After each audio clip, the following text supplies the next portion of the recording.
that is a better place to do this kind of thing, bandwidth and quality of stream wise. Okay, so welcome back to anyone that was just on that last stream. Hello to anyone that's just joined us. I'm joined today in what is going to be a live stream devoid of beats and jokes and full of facts and information about the unfolding health crisis that we're currently going through. So if you want information, good. I've got here the current Unherd columnist, and the irony of him being a columnist for Unherd, spelt Unherd, is not lost on either of us. Tom Chivers. He is the author of The AI Does Not Hate You, one of the Times Science books of the year, and is a good friend and a lovely man and a very good science journalist. Tom, hello. Thank you for joining us. Hello, dude. Yes, I will try and answer any questions. As we were saying in the last bit before all went terribly wrong, usual caveats that I'm not an epidemiologist. I'm just like a guy who translates scientist talk into human, and I've been doing that on this a little bit, and I've been reading all the various papers coming out and so on. So hopefully I can make some sense. If there's anything I don't know or don't understand, I'll say I don't know and I don't understand. But I'll do my best to make things sound to make sense for you. Cool. The one problem there, I suppose, is that things aren't really making sense at the moment. Everyone's desperately trying to understand what any of this means. And I'll be honest, I've been reading more science data than I normally read. And I think we're all learning new vocabulary as things go along. So I think it's incumbent on everyone to try and become an amateur statistician and to try and understand, for the sake of your mental health, and to control your actions and make sure that you understand why the guidelines being given are being given. I think it's incumbent on everyone to read as much as they can. I think that's absolutely true. I think actually it's really also important, bear in mind that you, especially now in the age of sort of social media, that everyone has a platform and you have to be careful to use it in a wise way. I just had on a group, sort of WhatsApp group about to do with my kids' school. Someone was sharing this stuff about how if you can hold your breath for 10 seconds without discomfort, that proves you haven't got coronavirus, and it's just not true, right? I did that this morning on my wife's recommendation. Yeah, and that's good to know that's no. I mean, it might prove that you aren't quite late stage, right? You know, but you'd probably know, right, if you were really ill already. That sort of thing. So it's just there's lots of these sort of quasi factual sort of things going around, and if you're not, I don't know. I think a lot of the time this can do more harm than good. You need to be careful of what you're sharing. It goes viral, and it's a really unfortunate phrase these days. So just make sure that it is not, that it is true. Try and check what the sources are. Check that they're coming from something respectable like the WHO or from Imperial College or from from I don't want to say that we have to trust the government and everything, but if it's coming from .gov.uk or from the NHS, then it's probably not made up on the spot by some guy trying to get loads of shares. So we have to be careful about the sort of information we're handing out. I think that's really key and important. Yeah, there was a piece of information that I saw today on a WhatsApp group for my kids' school that said that ibuprofen aggravates this disease and you mustn't use it. And then the next thing in the WhatsApp group message was this has just been debunked, and a link to that. So information is flying like crazy. The rumor mill is churning because people are terrified. And it's very important, I think, like you say, as a rule, if you get information, you must check the source. You must make sure that it's verified by someone, because, this leads on to another thing that I wanted to talk with you about. I have a suspicion that the social media bubble phenomenon that gave us Trump and Brexit and everything else is at work with the COVID-19 outbreak as well. And I think some people are being lulled into a false sense of security because that's the kind of content they like. And some people like me, who are more on the neurotic side, are being fed reams of data. And I feel like unless we acknowledge that the social media bubble is still a thing, I think we're going to land ourselves in trouble.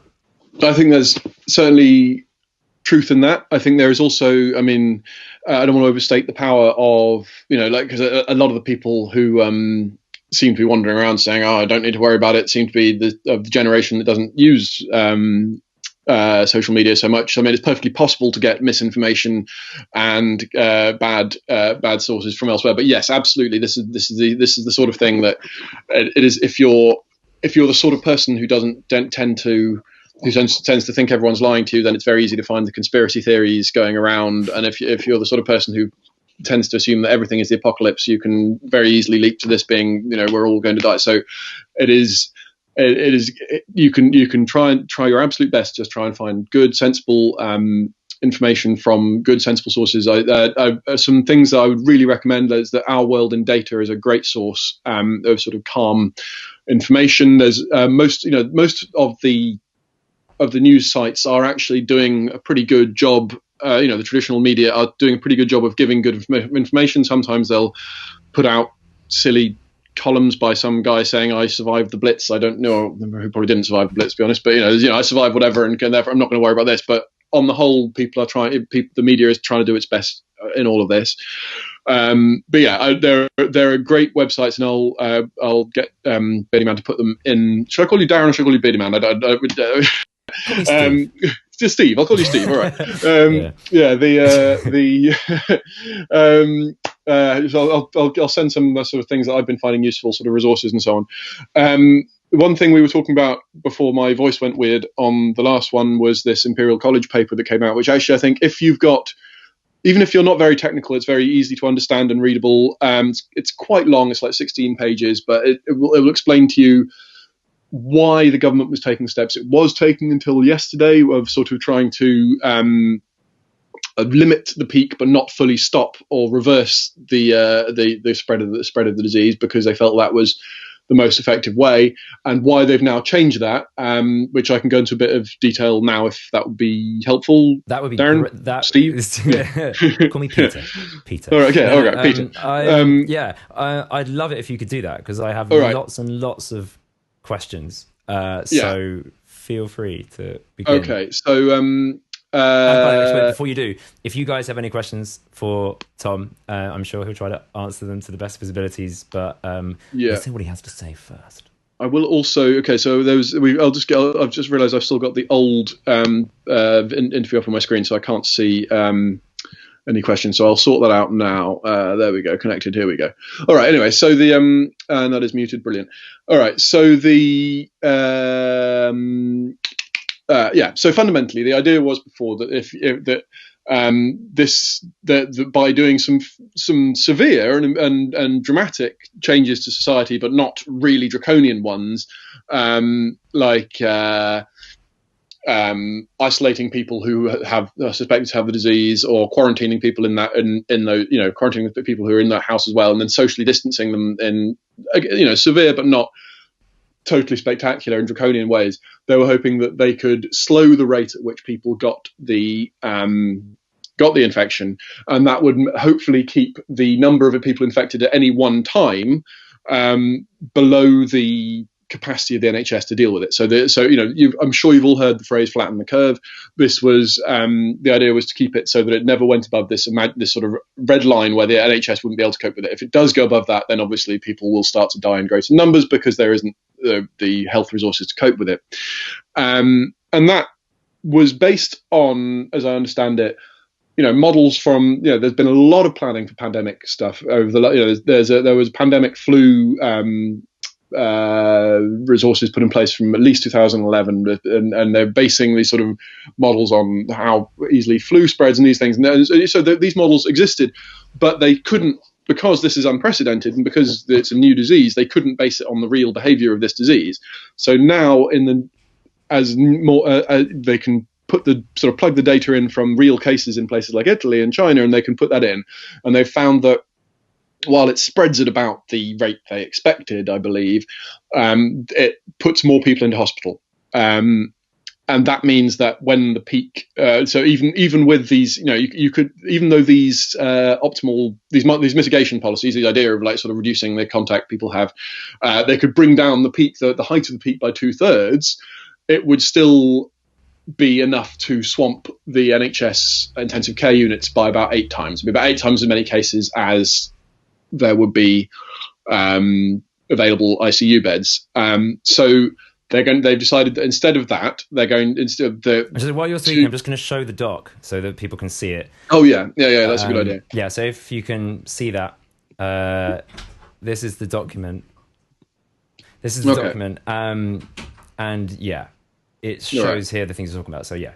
Okay, so instead of doing that was what was called the mitigation strategy.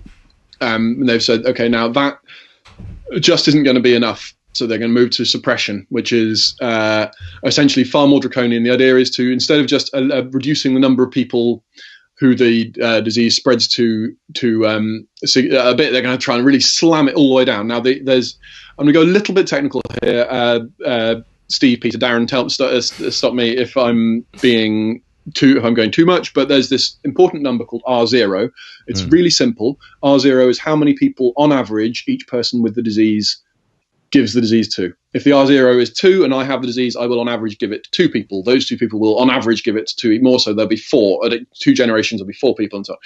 What's really important, the really important number with R0 is if it's above 1, it will exponentially spread through the population eventually, either, slowly or quickly. But if it's R 1.00001, then eventually it'll spread throughout the population. If it's R 0.99999, if it's literally just below 1, then it will slowly dwindle out because each person on average gives it to less than 1 person. So the number of people on average will have it less. So what they're going for now, instead of trying to bring the R0 number down a little bit to a number so it spreads more slowly but still does spread throughout the population, they're now trying to bring it to below 0 so that it dwindles away. And that means really heavy draconian measures. It'll be, and I'm that hasn't been announced yet, but I would be very surprised if things like school closures don't happen relatively soon. The Imperial College paper says that they model it that if you put in a sort of trigger, that if you trigger when these draconian measures start at a certain level of cases requiring intensive care units in a week, then they model it, see how that goes, and they think if they trigger it to things like there's currently 20 people in the ICU, if they can trigger it when it gets to 60 and then really slam these things, it'll bring down the number of deaths really significantly. So to your knowledge, yes. How much of this mitigate rather than contain by immediate draconian measures strategy is informed by the idea that herd immunity can be achieved?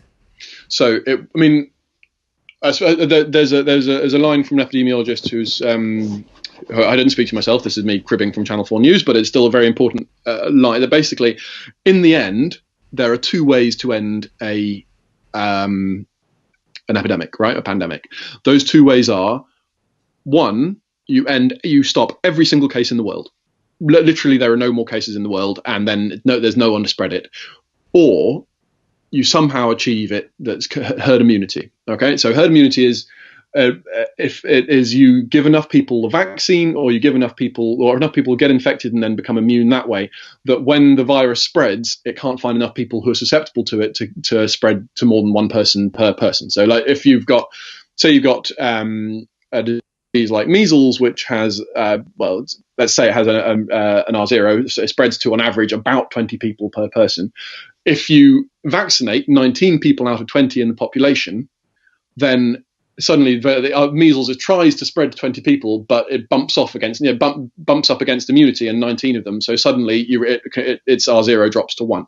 This isn't too technical? Is this all right so far? This is not technical enough. Okay, brilliant. Go way deeper. In fact, I was kind of disappointed that you started on the kind of surface level, which I would hope that everyone is at now. I hope that everyone is at the stage where they're familiar with the terms flattening the curve. They're familiar, but obviously some people probably there must be some people who have either disregarded these kind of messages to flatten the curve, or they've not been paying attention to it. But okay, so we can go deeper. We can go deeper. Okay, yeah.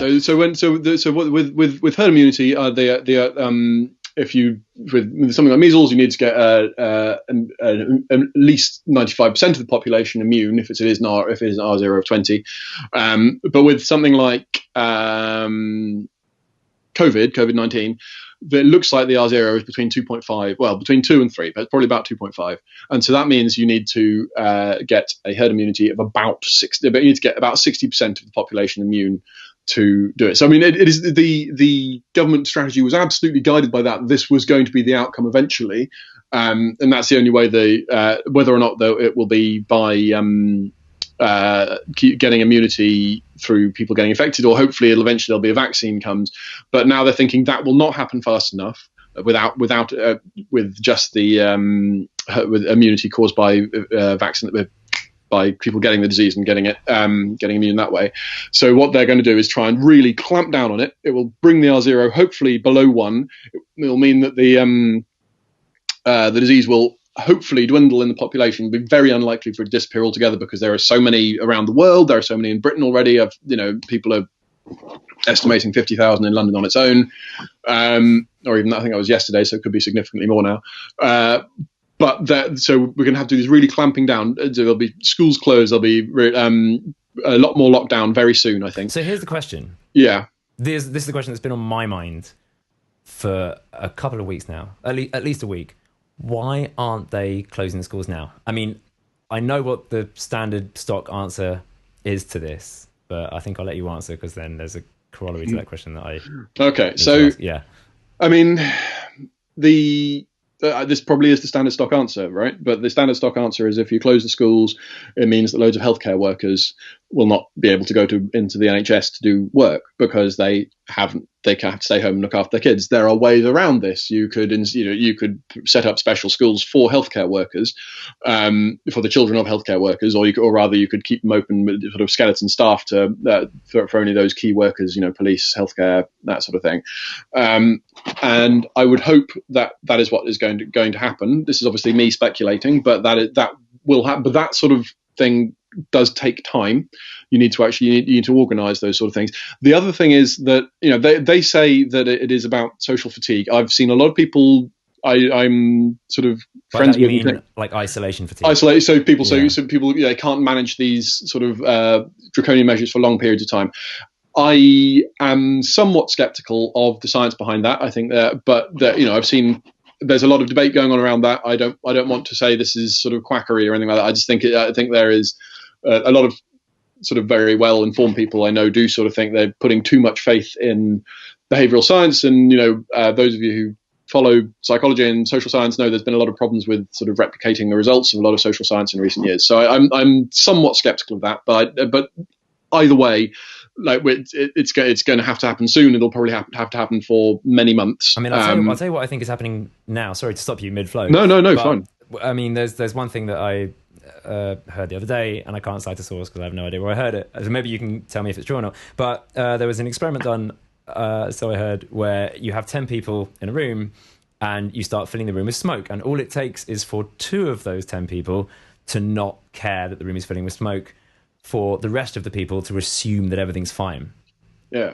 And I think that's where we're at right now, because the government strategy is so staged, the so-called delay strategy. So I don't know if you can comment on.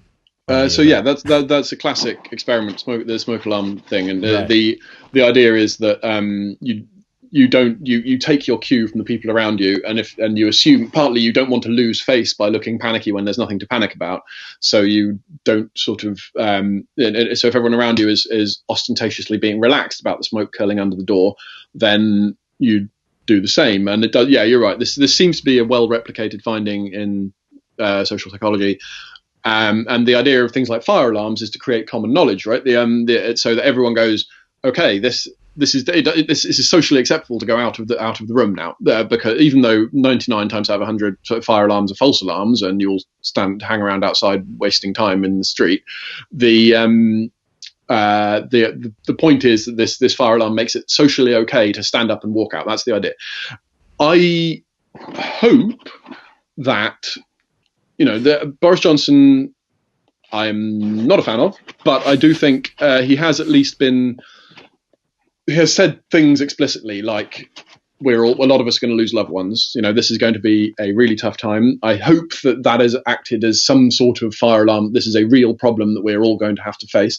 But I do grant you there is also. I just don't think it does. If I'm honest, sorry. That's all right. No. It's serious fine. Newscaster character that I've adopted for this for a second. No. What It's the fine. fuck is that? Like honestly, no. Like as a as a nation, right, if you hear your prime minister say your loved ones are going to die, firstly, that generates an enormous amount of panic, and panic doesn't generate the rational behaviour that you'd want. Now, I don't know if Boris Johnson, like I say, is the one to be disseminating information that a behavioural scientist would want delivered in a way that a behavioural scientist will want it to be delivered in.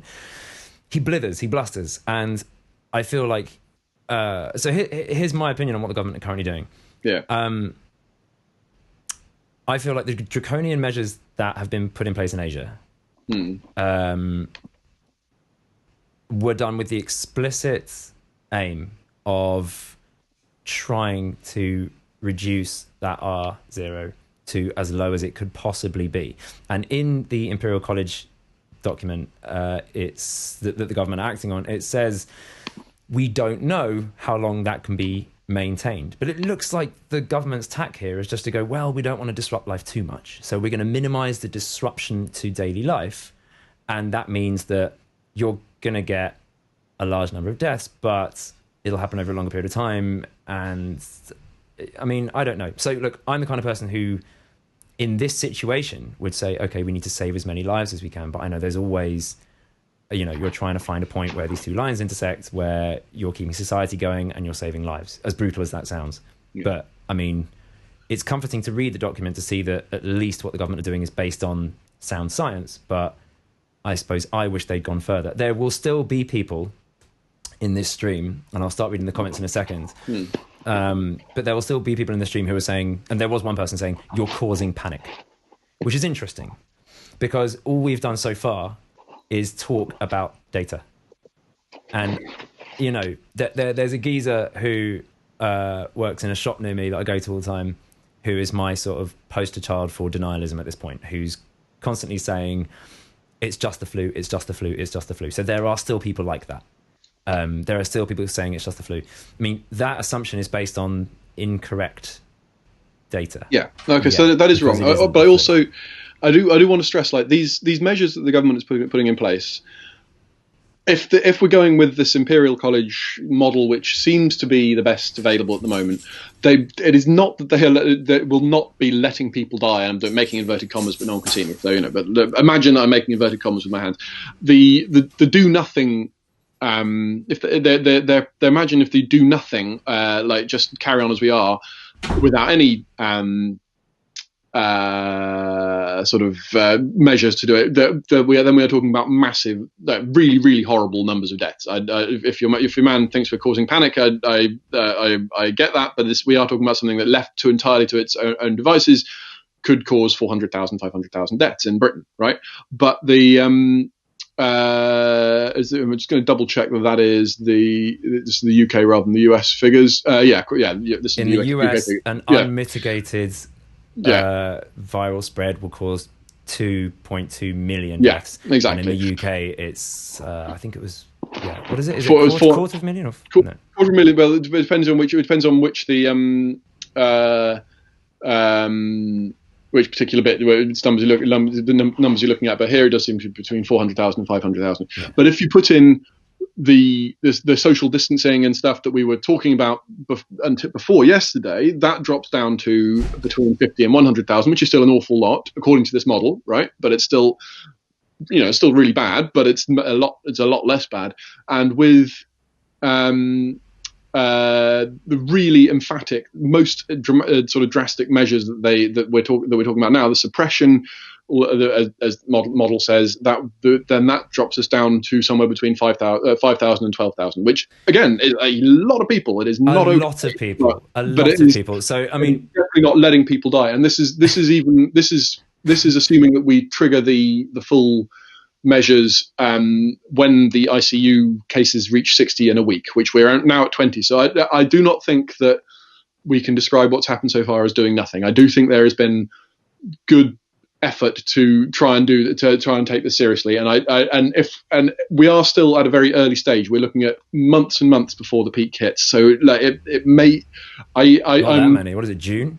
Yeah, 10 to 14 weeks is the number that I quoted the other day. I think it could be, but anyway.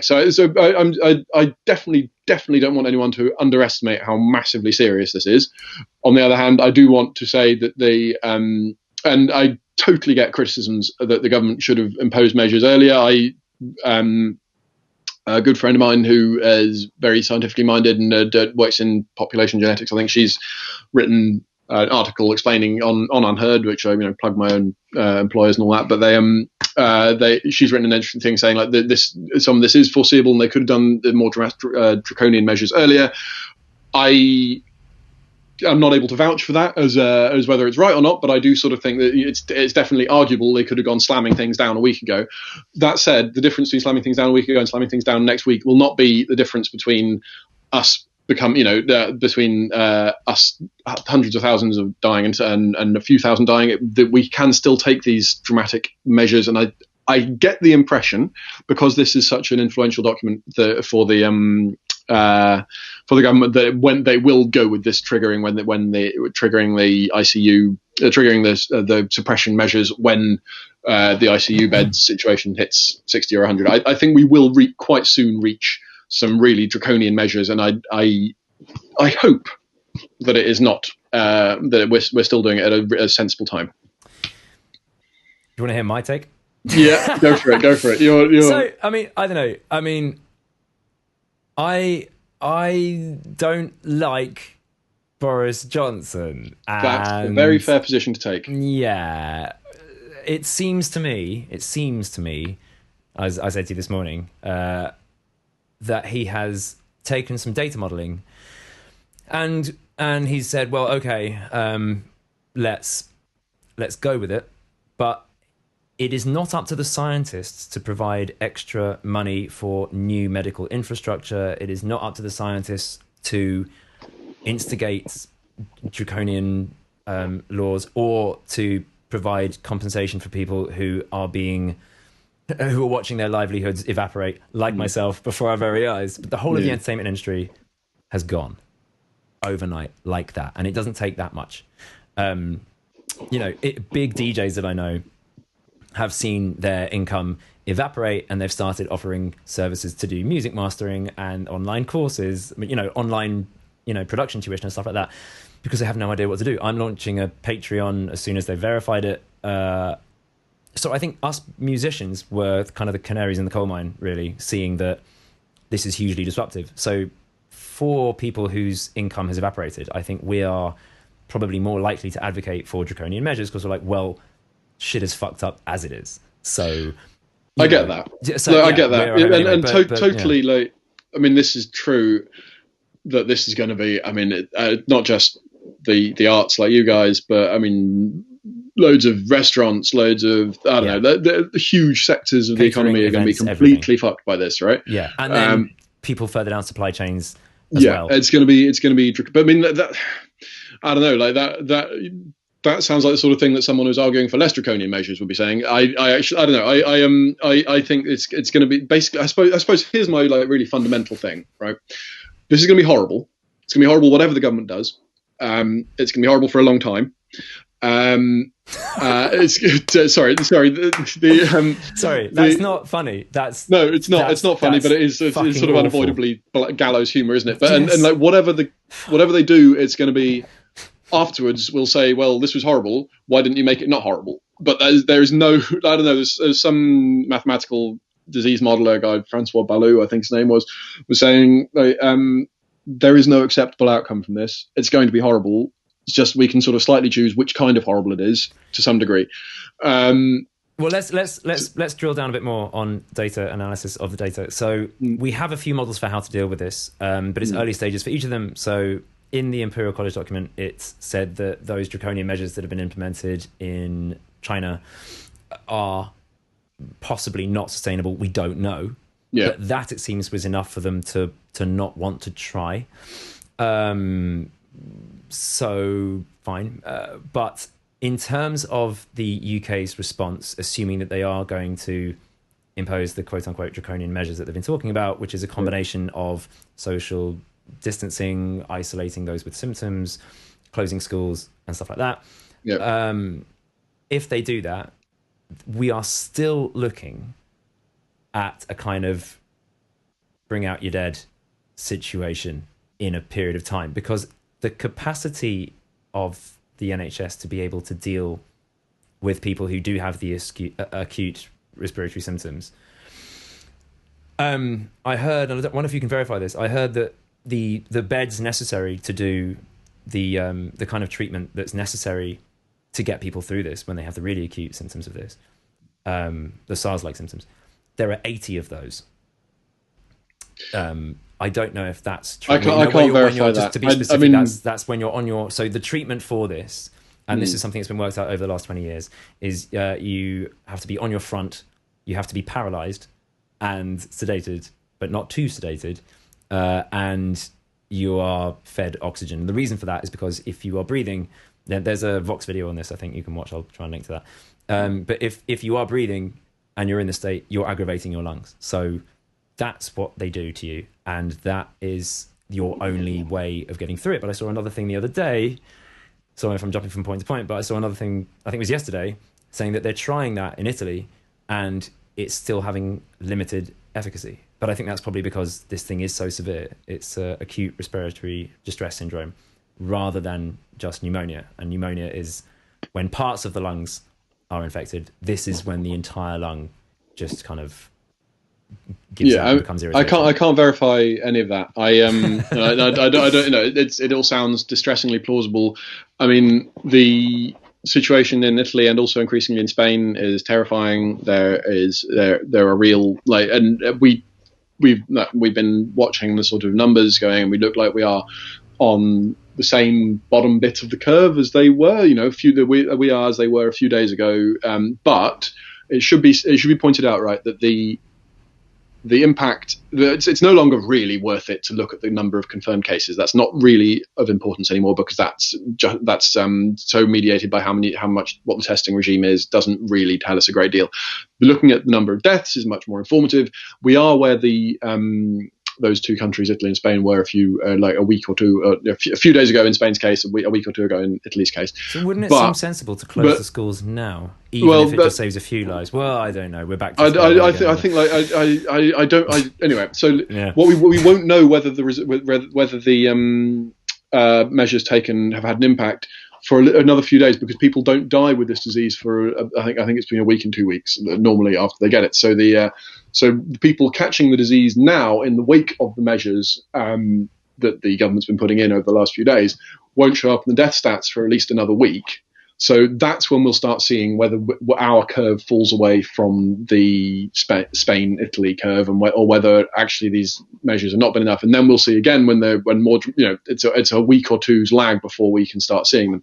So the modelling seems to suggest that you can make real differences to the curve, and that is really important. And I can't believe I haven't said this so far. Wash your hands. Everyone wash your hands all the time.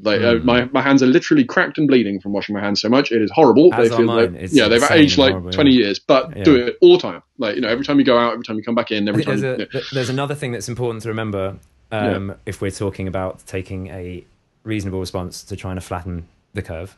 And that is that I think this is true, that exposure to the pathogen, or the degree of exposure to the pathogen, has an impact on its severity, symptom-wise. So that is, I believe, true, and this is why a lot of some healthcare workers are at greater risk. Exactly, and it's also a reason why, at the moment, at least, don't be going around stocking up on masks, because healthcare workers need them more than you do. Unless you are a healthcare worker, I don't. Sorry, someone has just said, my friend in Korea was sick. They gave him experimental meds that did help him. It's a cure. Well, if that's true, please could you link to something that verifies that? Yeah.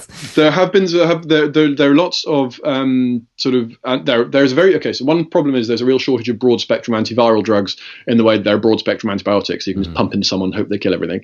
There are drugs all ended something Ovir, there's levonomir. They sound a bit like Lord of the Rings characters, like Zavonimir or something like that. But they and that do work on different viruses, and they are testing various of them out on this virus. I gather in incredibly early days. There have been some promising results. People have also said that you can that you can strengthen your immune system to some small degree with vitamin C and zinc. This is not madness, but it'll be very minor efforts. It'll be relatively minor impacts. I think this is not going to be.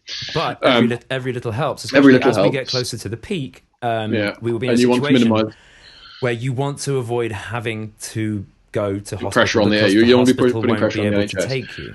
There's also a very good reason to just generally, do all the other things that you would normally be doing, like taking hygiene steps to avoid getting norovirus and everything else that could end you up in hospital, because that's just not what you want to be doing at the moment. Anyway, Well, that's the thing. It feels very fragile. Life feels very fragile at the moment because, I mean, even with me, when my kids are running around, I'm really making sure that they're not like gonna hurt themselves, because you're not going to be able to go to A&E in July. Yeah. And I just want to say one thing. Sorry. That's all right. No. Anyone that's saying stop it, you're causing panic by saying these things. I just want to stress, all we are doing here is analysing the document that has been given out by Imperial College that the government are using to inform their policy. That's all we're doing here. We're not trying to spread panic. Yeah. We're trying to inform people. There is a big road to a big sort of broad avenue between doing nothing and panicking. There is a lot of people need to be able to express that this is a real problem that needs really sort of significant responses to it, and will have a really bad outcome for a lot of people, without saying this is going to be a civilization-ending disaster, that we all need to be panicking, that we all need to buying canned goods and guns, right? We don't need to be freaking out. Although it is very hard not to sometimes, I realise, and it is. I think you can freak out privately. Yeah, exactly. Don't try, but don't be. This is what I think. There's an awful lot of. There's an awful lot of what you describe, of saying, this is just a flu. Come on, calm down. There's also an awful lot of this is a disaster. Boris Johnson is murdering everyone. This is a complete. This is a deliberate attempt. Yeah, there's just as much conspiratorial sort of catastrophic thinking as there is panic, as there is sort of denialism, and I think it's really important to try and keep yourself nicely walking down the middle, saying this is bad. I will take serious steps to reduce it. I will do my bit. And it's a real sort of like dig for victory type thing. I will wash your hands for victory. Do your sort of these sort of stuff, but also not let yourself be completely consumed by sort of this is panic and everyone's going to die and everything is terrible. This is going to be really bad. It'll be the worst pandemic for 100 years, but you probably will. Knock on wood, you'll survive it. So almost everyone it will be okay. In 5 years' time, we'll look back on this. I love that you're trying to find something good to say. Here are some good things. It seems to affect children to a far smaller degree than it does older people. In fact, the curve is suspiciously smooth. Imagine if it was the other way around. Yeah, it'd be disastrous. That would be worse. So yes, probably 12,000 Brits will lose their lives as a result of this. The NHS will be overwhelmed. This is a humongous catastrophe, which we know is going to happen. It's too late to, and we also lack the resources and the staff to be able to mount the kind of response we would need to get the R0 down to. I will say one thing, which is on to back you up on a sort of which is that 10 years of stripping back resources in the public sector have not helped the situation, and I think that is something we can all agree about. Yeah. So that is deeply less than ideal. So I haven't really got a butt to put on the end of that. It's just really bad. There's another piece of information that I think people should keep in their heads. In terms of efforts to not spread this pathogen, every little helps. So every little thing that you can do affects the R0 of this thing. So if, don't go to bars, don't go to clubs. I'm hoping that Boris Johnson today is going to announce the forced closure by law of venues, because by discouraging people to go to them, he makes it so that people can't claim insurance if they're putting on an event. And there's been a lot of hoo-ha in the mainstream media about that today. It's been uproar. Billions will be wiped off the economy overnight if Johnson doesn't do this. I hope he's trying a managed dismantling of the economy, and I hope he's going to compensate people. Hopefully he'll buoy the banks, he'll arrange mortgage holidays. If he doesn't do that, then as scary as 12,000 people dying is the worst economic depression I think the world's ever seen. So it's going to be, he's going to need to do that. I'll leave that sort of I won't, but yeah, it's going to be bad. It's going to be a real depression. I will say there was a statement from the what's it called, the Insurance Companies Association, saying that actually even if they do force close things, then insurance probably in most cases won't cover it. So I mean, really? Not to make it even worse, but yeah, that's just so some will, but by no means all. Actually, it depends on your definition of force majeure.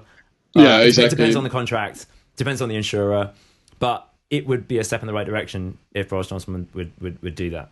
I mean, I don't know. I look at the response of other countries because we do have models, and we've got Macron, whether you like him or not, he's just made this big, bold, grandstanding statement that no business will go bust because of this. Whether he's able to fulfill on that, I don't know. How he's going to do that, I don't know. But Boris Johnson needs to say this shit because people's livelihoods are at stake. I mean, people are crying on the phone to their mortgage lenders. People.